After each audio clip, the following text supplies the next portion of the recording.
lagi ke Tasik. Ke Tasik dari kampung berapa? Ongkos mobilnya berapa? Sekarang ini tiket udah mepet jam 11. Majikan udah nunggu di sana. Sini mana? Jokowi suruh turun ke sini, lawan saya.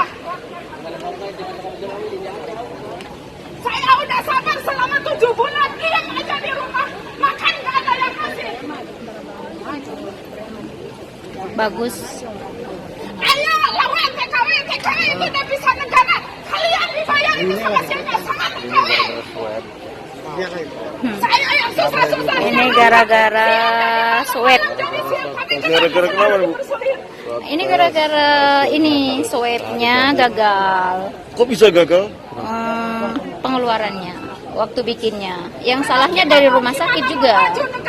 Salahnya dari rumah sakit juga, seperti saya sendiri kan kayak gitu dipanggilin jam segini. Masalah swab. Masalah swab. Bukan masalah tiket, masalah swabnya. Swabnya kenapa? Swabnya mungkin dia dibuat tanggal 28, seharusnya 29 kan gitu. Jadi kan gagal. Oh, cuma salah satu Salah. hari doang. Iya. Nah, pantas kan dia ngamuk gitu. Ayo gabung semua.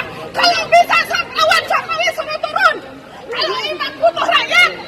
Waktu dulu kampanye Nggak apa? bener sih, Pak. Benar. Emang benar. Iya, nggak bener Emangnya ini. kita Ada satu pun yang mau. Inilah. Perjuangan seorang TKW.